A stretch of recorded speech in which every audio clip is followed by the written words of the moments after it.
What's up, guys? I'm Dr. Silas back here again in the channel. I'm a pediatric resident at Brookdale Hospital. Today, I'm going to talk about 6 things that you should learn before applying for residency in 2024 in United States.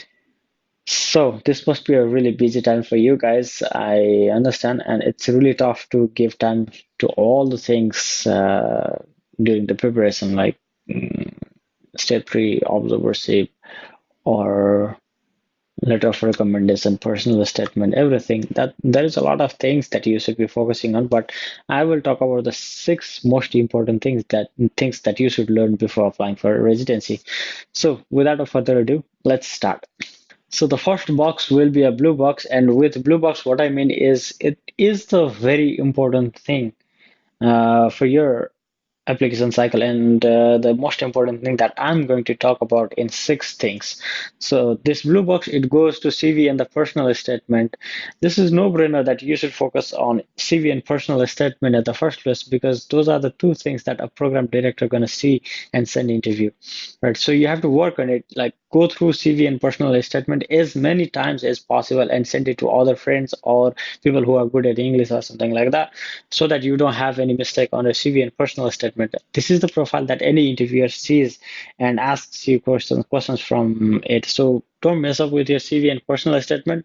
Just go through it as many as time possible and try to eliminate all the errors. This will be a good example to trust you, because if you have written a good CV and personal statement, of course you will write a good note for the patients as well, and that is very important here in United States. So make sure that your CV and personal statement is very good and has no error.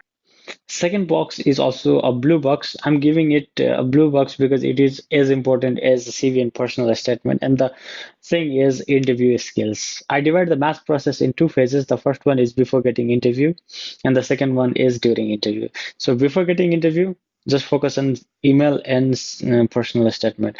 After getting interview, you have to focus on it, like on the interview skills. You have to practice a lot, and that is even if you get one interview call, you're gonna get matched if you have good interview skills. So that is very important. Just practice it wherever possible with whomever you want to. Like try to find as many people as you can in Twitter or wherever it's possible, and practice it with them. Just try to practice it with the people who you don't know, so that it will be easier for you to uh, give an interview with the interviewer and program directors. So that is second most important thing. The next box is going to be a green box, and this means that it is important, but not as important as CV personal statement and the interview skills. The green box, it goes to email writing. Like you have to write email to the programs that you are very interested in. Try to research about the programs that you are going to apply for, and try to find specific things that are unique about any program or the faculties or program director, anything. Try to find a specific thing and correlate it with your property attribute, and try to say them that you are very interested in the program, so that they are likely to send you interview. I know a lot of friends who got like probably 3 or 4 interviews after sending the emails. That's why it's very important for you to send emails. Prepare a draft right now and try to find a specific things and send it to the program directors and the faculties. The fourth most important thing that I'm going to talk about is research and the clinical experiences. If you don't have clinical experiences until this point of time, don't worry about it. Focus on other things. Regarding the research I am talking about is either case reports or other researches like meta-analysis or whatever it is, whatever you can do. If there is nothing you can do, just write case reports about simple things, simple cases. Even if you don't want to publish it, write it in a note format, so that you organize your case that you know of. Why I'm saying this is like it will help you a lot during your interviews. You won't run out of ideas to talk to the interviewers.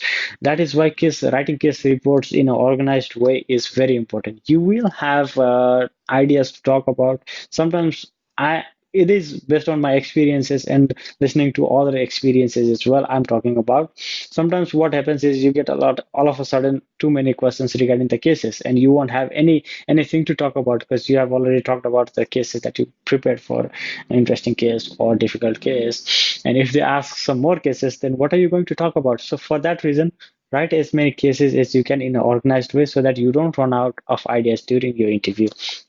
That is most important thing, and you have to show a lot of confidence during your interview because that is how you are going to deal with the patients, right? So they will try to create a situation where you get nervous, but try to make sure that you are very confident on that part as well, and try to handle the situation with the interviewer in a good way, and that will be a positive one for you. All right, the fifth box is yellow box, and this means that it has got average importance. I'm going to give it to the scores. Why? Because, of course, scores are important, but we give too much of importance to the scores because we think it's everything to get interviews, and program directors and all of them are going to be impressed by your scores. But that is not true. To some extent, it is important to have good score. You will get interviews from a different program. Many might be one or two more programs, but it's not all right. You don't, if you don't have good scores as well, you can get matched. Just focus on the things that I've already talked about.